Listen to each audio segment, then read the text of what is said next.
right?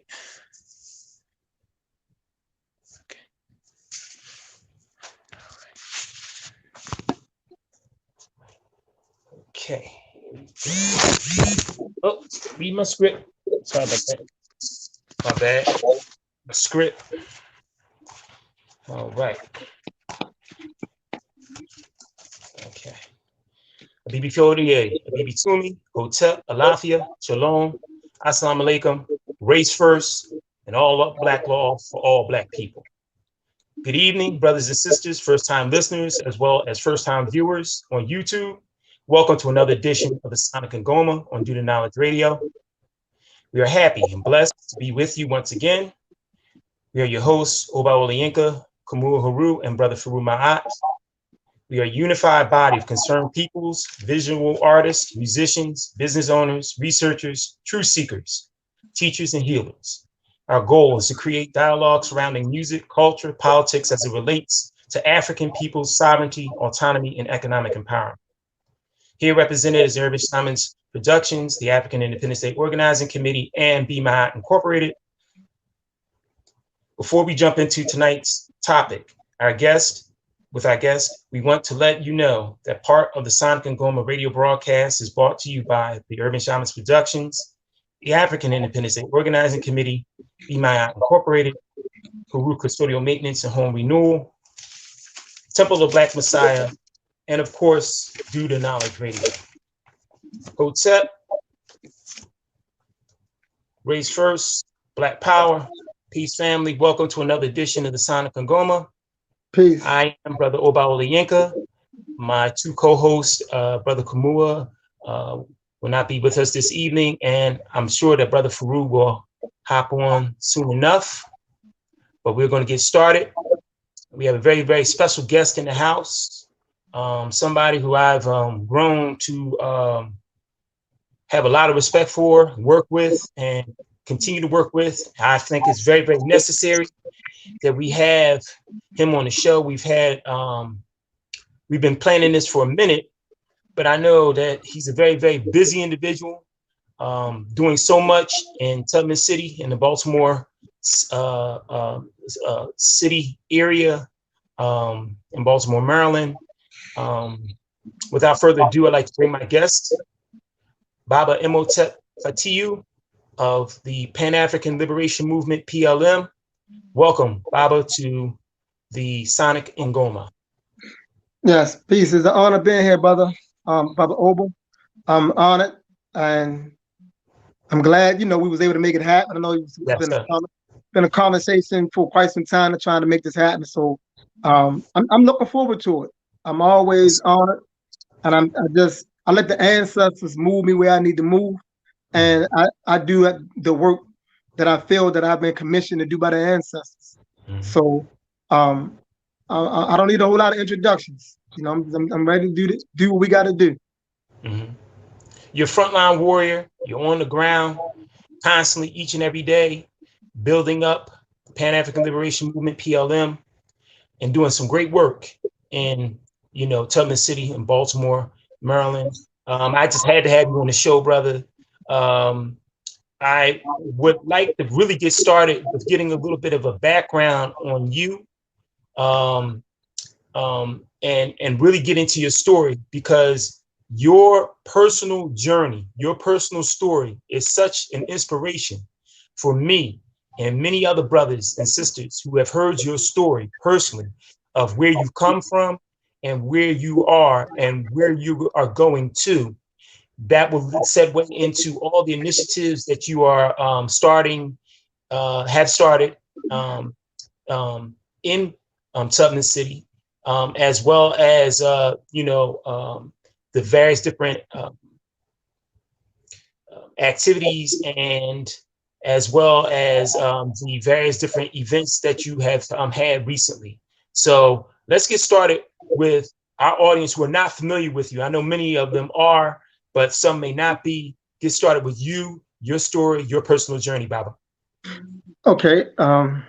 So yeah, once again, for those of you who may not know, I am Baba Imhotep Assis-Fatu. I'm the founder of PLM, which is the Pan-African Liberation Movement.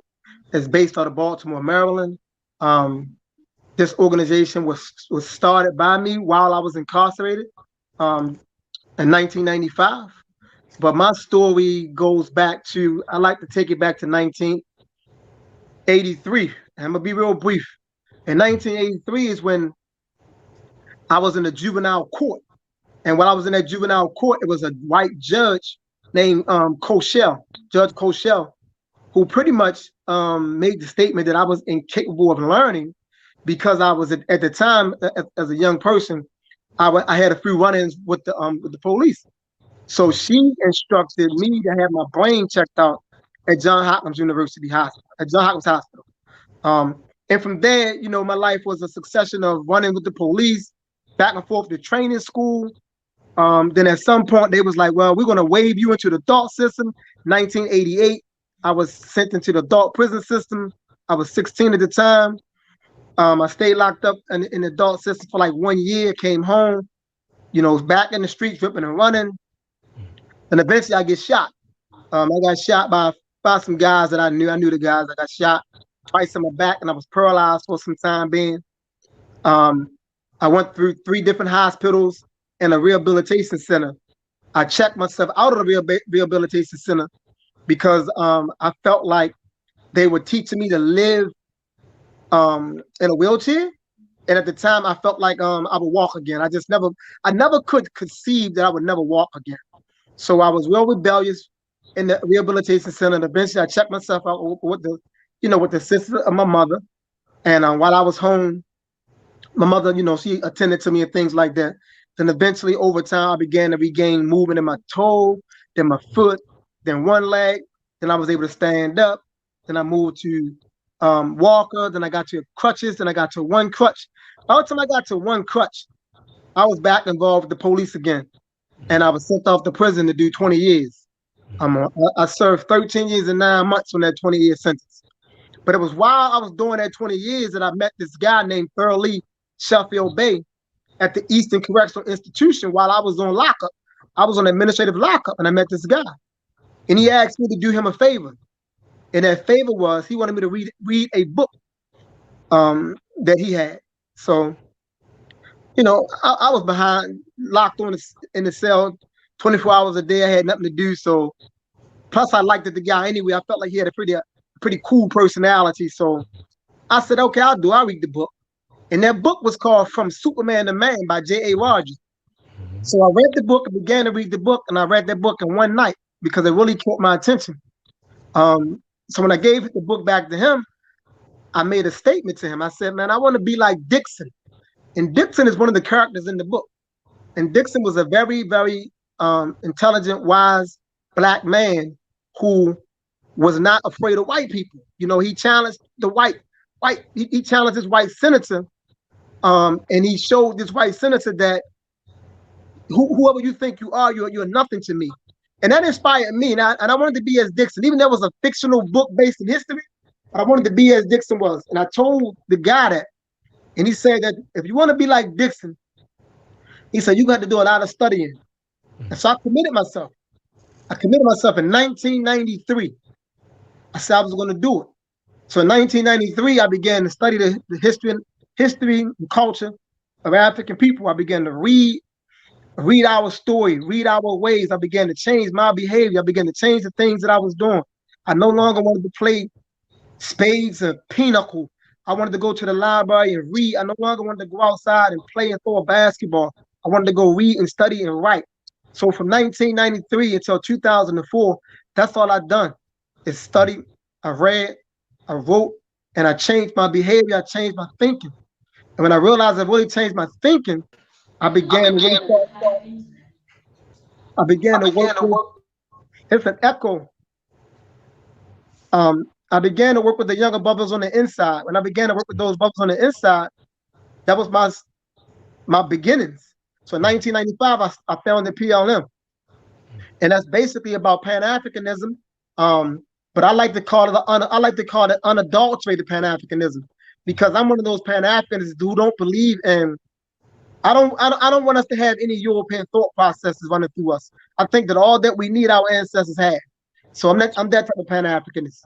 And so that's what I began to do on the inside. And I came home in 2004. And from 2004 up until today, I've been on the front lines, working very hard to try to just push the needle for African people a little bit closer to science. So that's my story in a nutshell.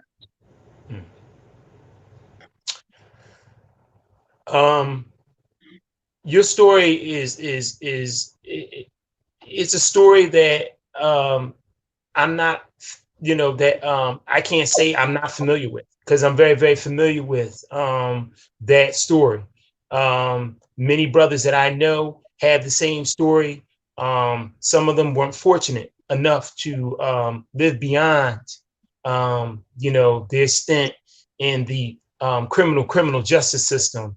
When they came out, you were very, very fortunate, very, very blessed, and have, you know, taken your life to a whole new level, with a beautiful family, beautiful family, a model family for African families, even impacting my family.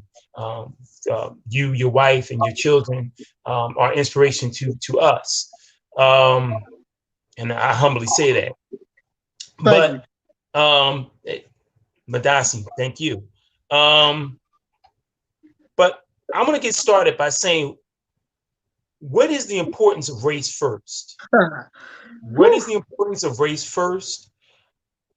Why now? Why is it so critical that we as Black people, as African people here in the hells of North America, need to galvanize around race first? Now, what I like to say to that is that due to the Ma'afa and its lingering, ongoing effects, which I like to call Ma'afatized, because we have been Ma'afatized, we have lost the instinct of race first. Race first should be an instinct. When you look at nature, and we're not separate from nature, we tend to try to conceive of it that way, but we are part of what we define as being nature. So when you look at nature, all life forms are species first. The rats are for the rats first. The roaches are for the roaches first. The ants are for the ants first. The tigers are for the tigers first. The lions are for the lions first. And when you look at on a level of human beings, the Chinese are for the Chinese first. The Japanese are for the Japanese first. So when you think about the way things are structured from a natural point of view, it's natural and it's logical to be race first. Now, because we have been tortured for so long and terrorized for so long, we have lost the knowledge of the necessity of making race first. So because of that, because I realized that by observing, I felt the need to begin to verbalize race first, to make it more practical, make it a philosophy, a movement, a way of life, like race first. And the reason I say we have to understand that is because everything that have happened to us up until now is based on race. Everything that's happening to us is race-based. And everything that's going to happen to us in this land is race-based.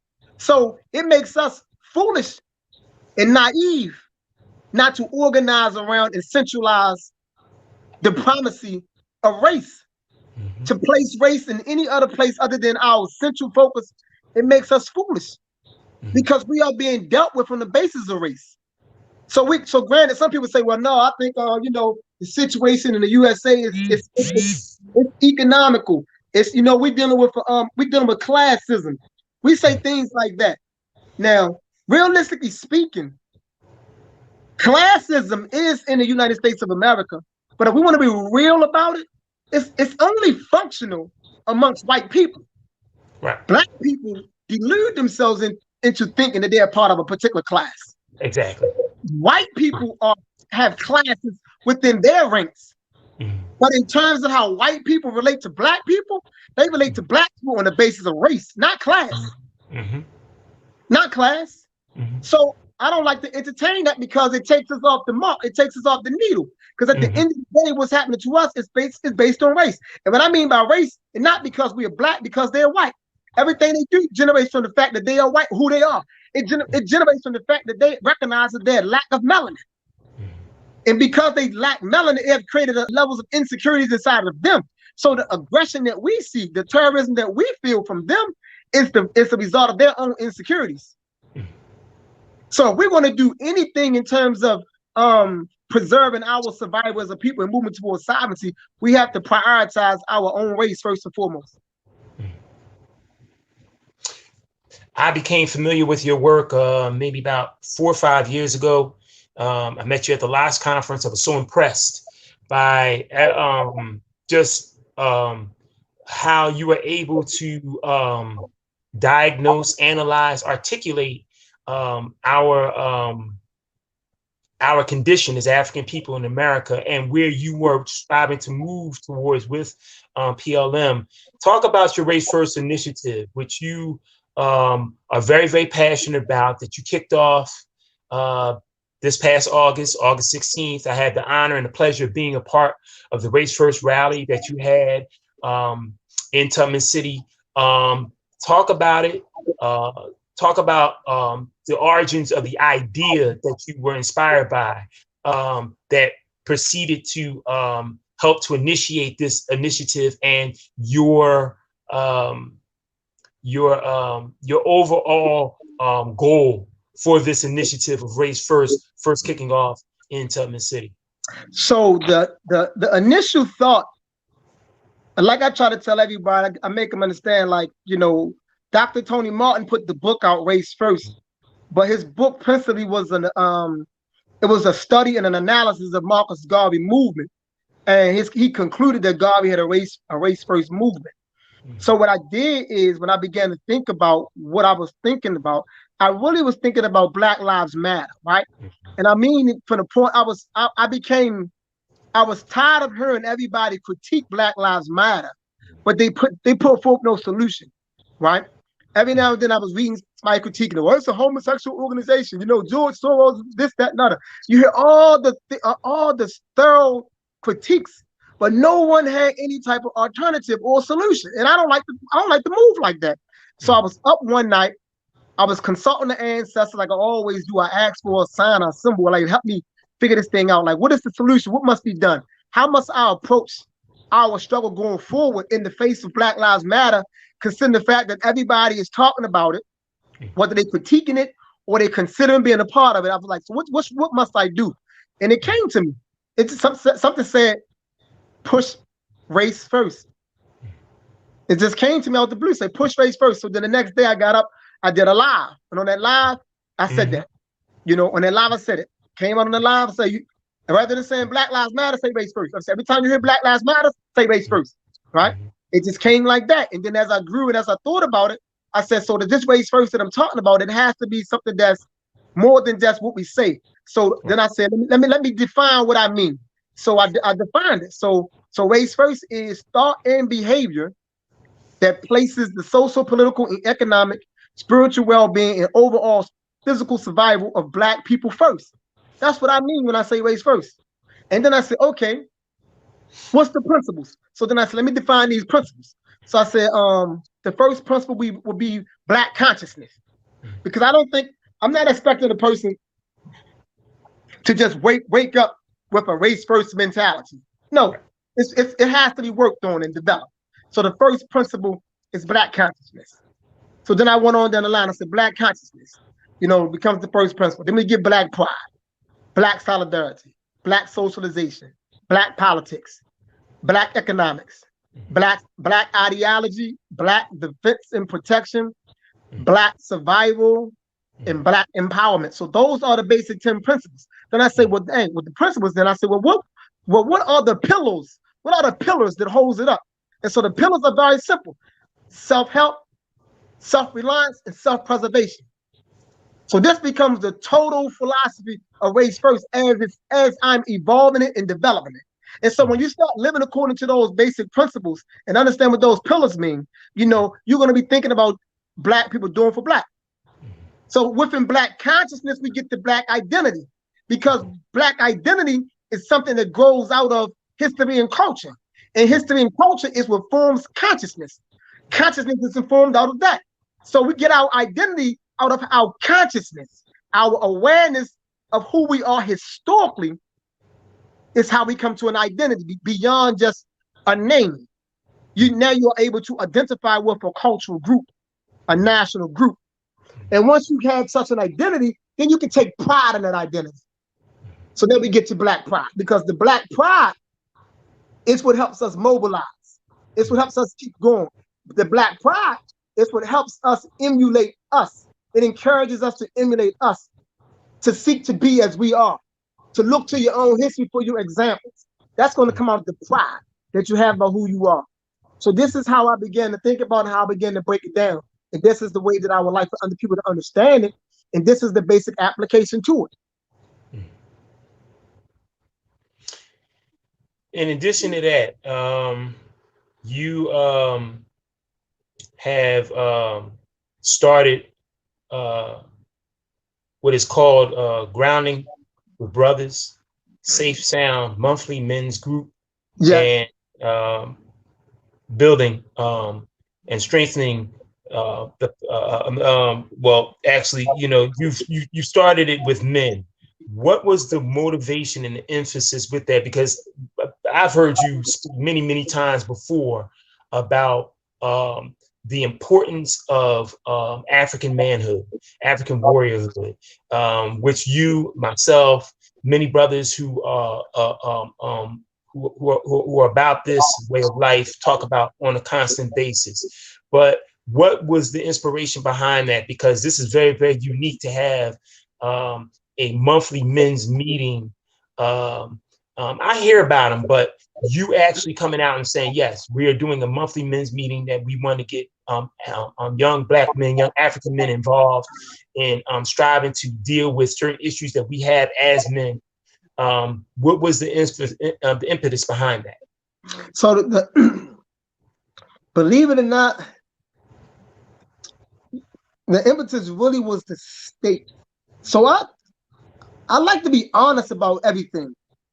And I don't like to act as if we don't have issues and we're not struggling in certain areas.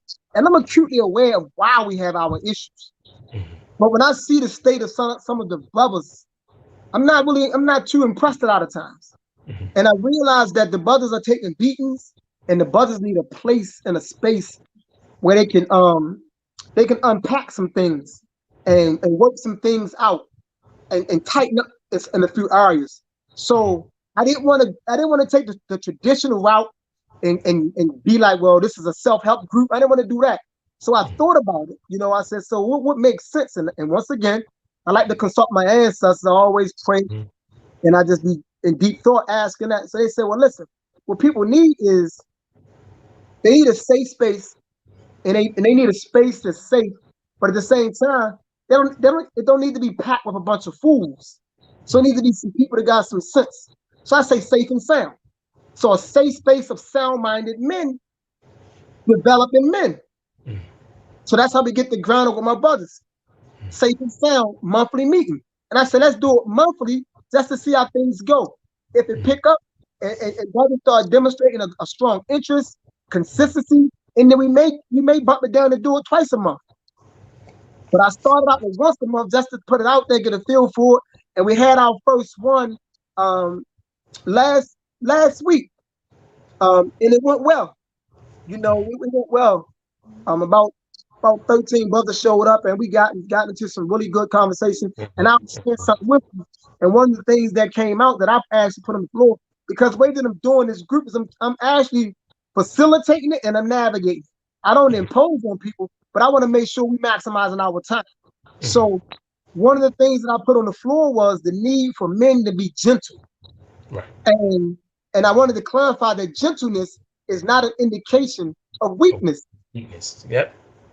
It doesn't imply weakness, because often we think that manhood is devoid of gentleness. Right. No, gentleness is a part of being a man. Right. It's a part of being a man, right? And I explain gentleness like this: the capacity to nurture the humanity in the other person that you love. So it's you, Bible, or me. It's us having the capacity to nurture the humanity within our wives, within our children. That's gentleness. Because now we're trying to touch them in such a way that's going to further inspire in them their humanity, to help them further evolve, to make them feel safe and secure. That's what it means to be gentle. And you can do that for a man. See, men can do that for men too, because men need to be hugged. Men need to be hugged. Men need to be affirmed as well, right? So men need to be able to do that for men. So I have to be able to touch another man in such a way that I reinvigorate in him the desire to be upright. So gentleness is that. It's that ability, the capacity to just nurture the humanity within another person.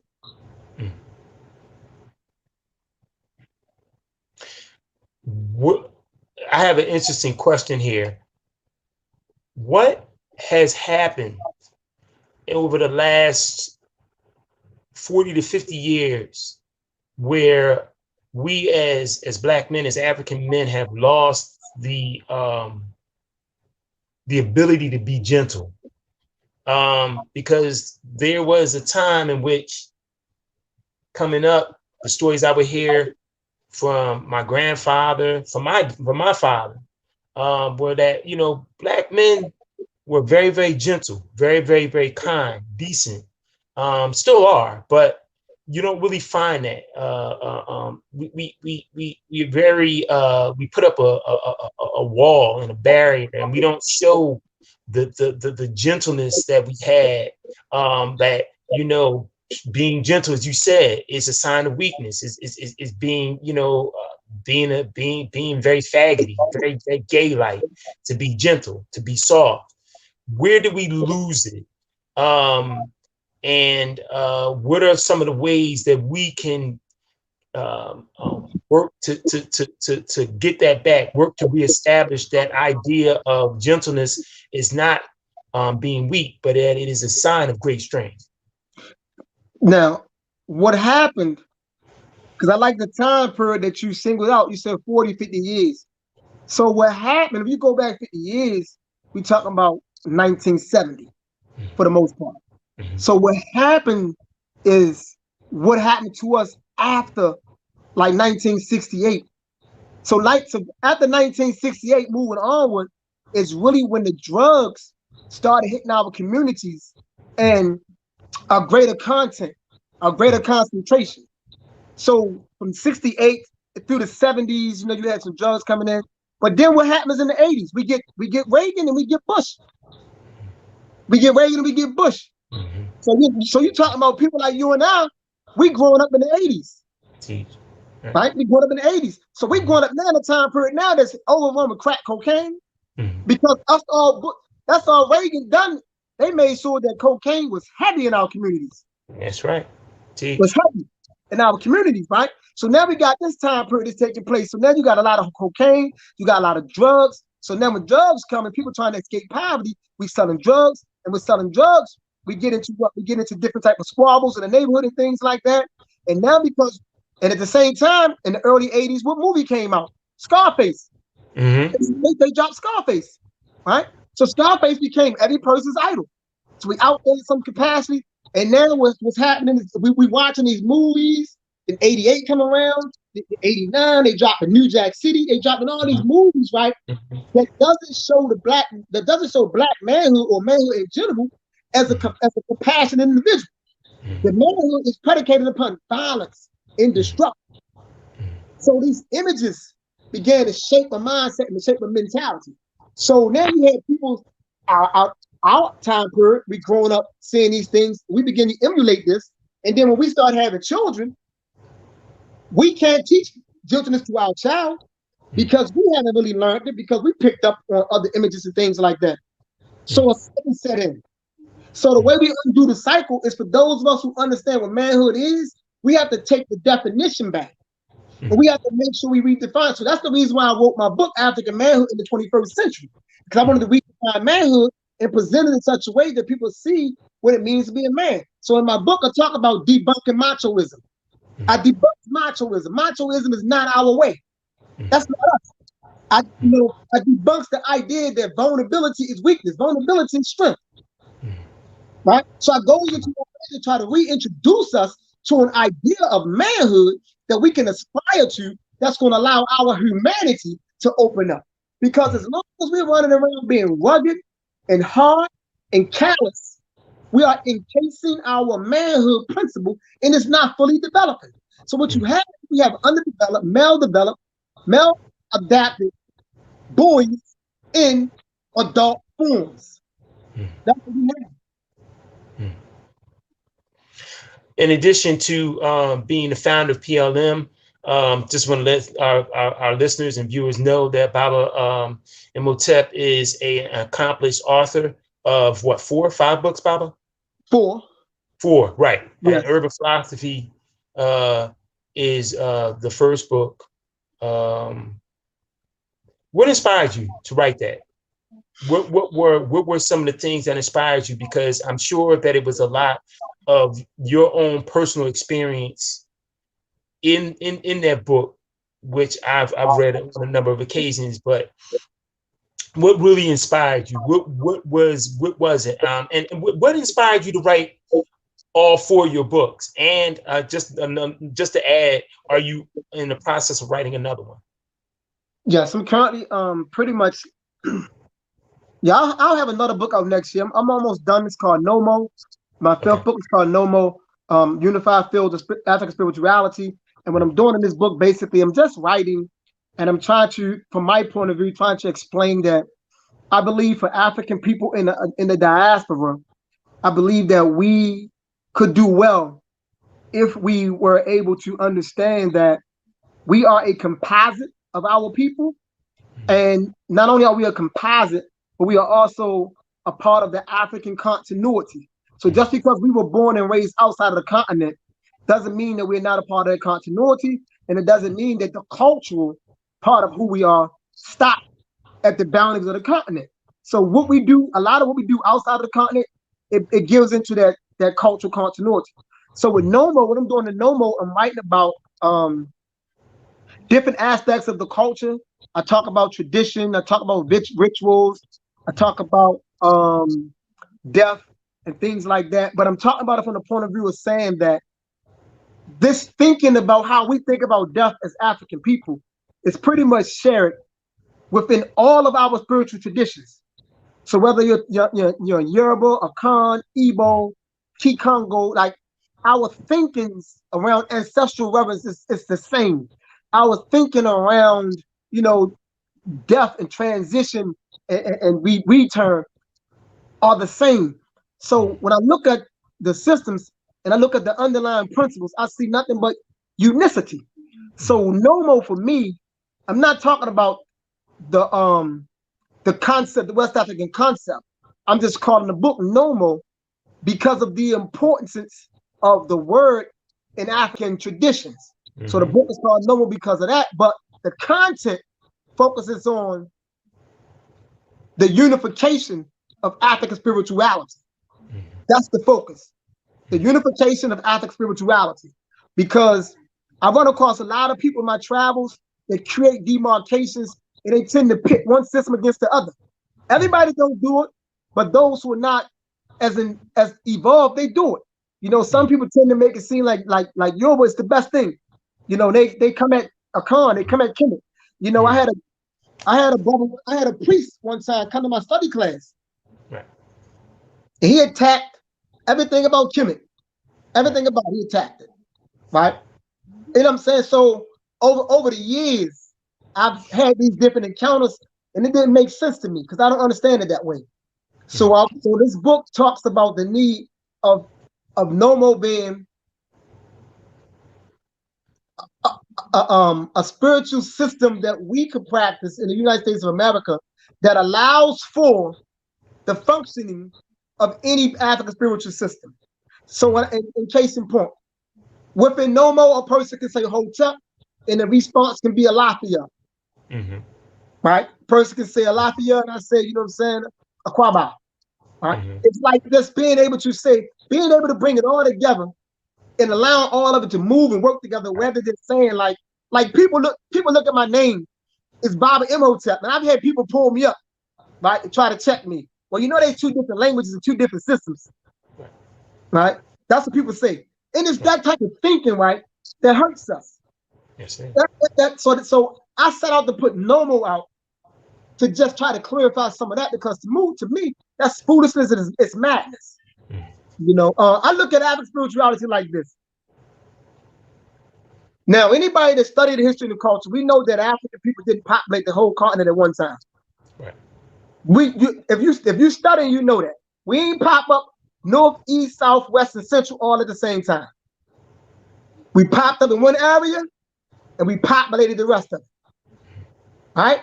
So when you go back, when you look at it from that point of view, so the spiritual system that we had intact at the very beginning, it's the same spiritual system that went with us wherever we went across that continent, because culture, which includes spirituality, travels with you wherever you go. You take it with you. So as we moved, spirituality went with us. As we encountered different parts of the continent, different climates, different topographies, different geographies, different experiences, you know what I'm saying? The expression took on different shapes and forms, but the essence remained the same. It's kind of like water. Water originates from one source. As water goes forth, it begins to splinter off into streams, rivers, lakes, seas, and oceans, only to return to one body of water again. It's not multiple bodies of water in the world. It's what the world is composed of, a certain amount of water that as it moves about, it takes on these different formations that we call lakes, rivers, streams, or whatever. This is how I understand African spirituality. As it moved throughout, it took on different forms. So that's the one I'm currently working on. That's Ngoma. But what inspired me in the very beginning, it's the same thing that inspired Ngoma. I always feel as if our people need greater clarity on something, and I just feel like I can write material that can help people get understanding. So I write for those reasons. It's funny how you say that, because that's the way I've always looked at African spirituality. That is a tree, and in the tree you have the root, and from the root you have the bark, and then from the bark you have the branches, and the branches produce leaves. So it's the root, and there are many different branches of that root. So there's various different African spiritual systems that exist, but they all come from that African root. And why do we have to choose one when there's a multiplicity of various different spiritual systems that we can borrow from? Because they're all at the end of the day, they're all essentially African. They're all essentially from that African root. So, you know, I look at it, African spirituality, the same way, and I've grown in my understanding and my clarity of it over the years. You know, and me having been born in it, you know, what you're saying is definitely on point. But before we get out of here, you all had you and your queen, Mama Ife Fatiyu, hosted a online event this past weekend, which I really wanted to attend, but I was called in to do work on the plantation, unfortunately. And it was called Building and Strengthening Power Units, Techniques and Strategies for Black Couples Only. I would like you to talk about that event, what inspired it, and you know, how what was the outcome of that event this past Saturday? So the event went well. So real quickly, I'm gonna try to be quickly because I am on my phone. Usually I'll be on my computer, but for some reason my phone is about to die. But so the event went well. The inspiration behind the Power Couple Initiative is Mama Ife and myself been together for 15 years. We've been together successfully. We've never broken up. Salute you. We salute you.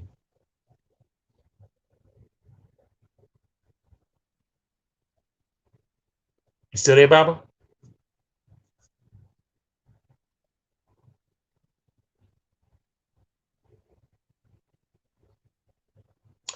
We lost Baba Imhotep, unfortunately.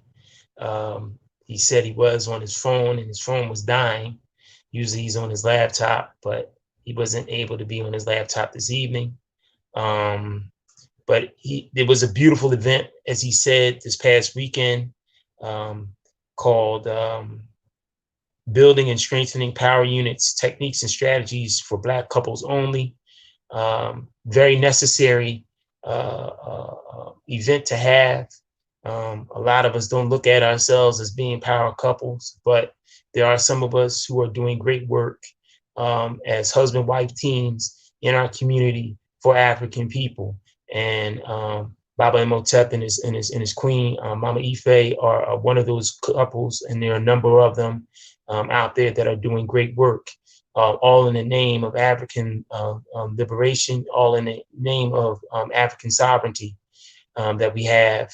But it was, he said it was a very, very successful event, and we're very, very honored and very, very grateful to have had Baba Imhotep Fatiyu, who is always welcome to come back on this program, the Sonic Ngoma, with us, and we're very, very happy to have had him as a guest. Oh, we got him back. Okay. Yes. Okay. So go ahead, Bob. Finish. Yeah. So my phone had dropped, but the event went well. The inspiration is this. So me and Mama Ife, we've been together for 15 years, and we've been counseling different couples over the years. And what we realized is this: the same way I wrote the book African Manhood in the 21st Century, and I try to define and give ideas of what a manhood, African manhood can look like, is we came to the conclusion that a lot of us are in relationships, but we don't have a clue as to what it should look like. We're shooting from the hips. And since we're shooting from the hip, we're making a lot of mistakes. So the Power Couple Initiative is us presenting an idea of a relationship that we think could be functional for African people. So we feel like if you do these things, I get an example, like we introduced the idea of putting together a relationship mission statement, create a relationship constitution, things that you just won't do. Like your Mama Ife and our constitution, one of our principles is this right here. We can't have secret friends. I can't have a secret friend and she can't have a secret friend. That's not healthy for the relationship. Whoever I know, she need to know. Whoever she know, I need to know. Those are the things that we do, right? And then we broke down what are the features of a power couple. And we let everybody know that one of the primary features is that your relationship should have a positive impact on the Black community, and it should lean towards African sovereignty. That's the basic measurement stick. If your relationship isn't doing, then you're in the wrong relationship for the wrong reason. So we broke all those things down, and everybody that came on, they pretty much said they enjoyed it for the most part. So we are doing another one in October. So the one we did this past week is the same one we're gonna do again in October, because a lot of people wanted to make this one, they couldn't make it. So we figured we're gonna give them a second shot. But we're gonna do a part 2 in December. So it's gonna be an ongoing thing. Eventually, so we can keep laying down what it is and just building these couples. And another thing, we feel like all power couples should be involved in the process of aiding and developing another couple. So we need to make sure these couples, these relationships are successful. Successful relationship, then we should be lending our skills, our wisdom to help develop other newer and younger relationships so they can be strong and healthy. Baba, before we close, where can people get in contact with you? Where can people get your literature? How can people get involved with PLM, Pan-African Liberation Movement, and any other information that you would like to leave our viewers and listeners here on the Sonic Ngoma? Yes, you can always reach out to me through Facebook. You can find me at Baba Imhotep on Facebook, Imhotep Fatu on Instagram. Our website is www.plm95.org, and that's www.plm95.org. If you go to the website, you can purchase any of our books, DVDs, things like that we are selling. You can sign up to our email list. That way we can keep you abreast of the things that we're doing. And we also have an ongoing fundraiser. I want to talk about this briefly before I get out of here, Baba. Sure, Baba. We have an ongoing fundraiser because we are currently in the process of trying to develop an independent school. So we have been able to raise successfully $30,000 so far, but we still are asking our brothers, our sisters, black men and black women who identify with any type of sovereignty, institution building, nation building. If you want to be of assistance, you want to help, you can always make a donation to that effort. It's ongoing. You'll see on the website where you can make a donation. So that's what we really want. We really want that type of help because where we at now, we really got to be about the business of taking care of our own and socializing our own children for power and sovereignty. And that's what we're going to be doing with this school. Baba, like I said, thank you. Thank you, thank you, thank you. We made it happen. You are always welcome to come back. We would love to have you back again here on the Sonic and Ngoma. Just, thank you and continue to do what you're doing. You always have my support. You always have the support of my partners, Brother Farugh and Brother Khamuo, and what you're doing. And, I definitely plan to be working with you more as we developed an African coalition over the summer with all the events that we were doing for Black August, and we're going to keep that coalition moving and going forward. That's right. Yes, sir. So we'll talk soon. Be well, be safe, give my regard and my love to the family, and we'll talk soon. All right. Abibifahoodie. All right, Abibifahoodie. Stay strong. Okay, folks, any information that you may need as far as getting in contact with the African Independence Day Organizing Committee, you can read there on the bottom ticker. You can find us at our official website, which is africanindependenceday.org.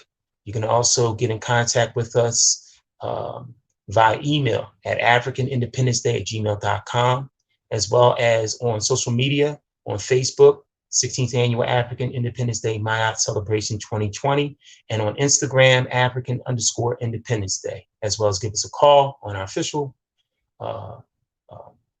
business line at 267-521-1544. Once again, that's 267-521-1544. Please visit our official web page, the africanindependenceday.org page. We have a virtual African marketplace with various different vendors on it.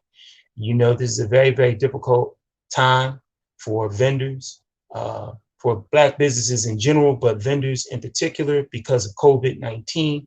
We want to support these brothers and sisters. This is how they are able to make a living, through vending. So we're asking you all to support us by going to africanindependenceday.org and supporting these vendors, as well as the content that is on the africanindependenceday.org web page.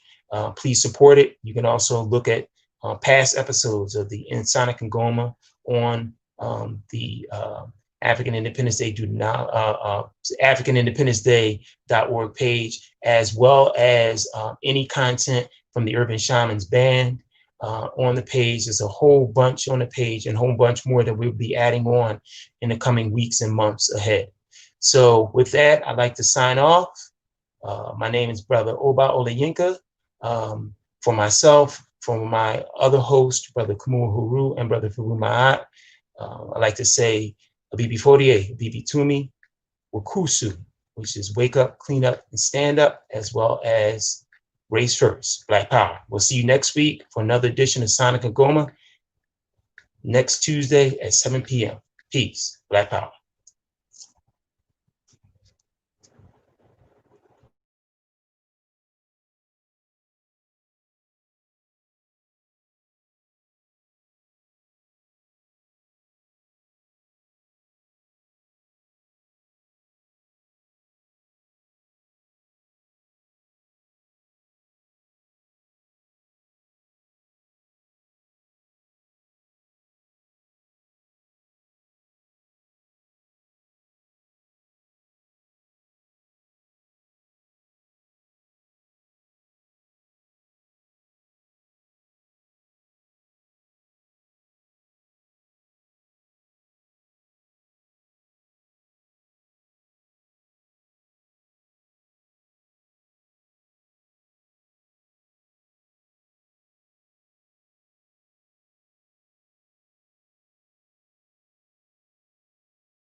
Yeah.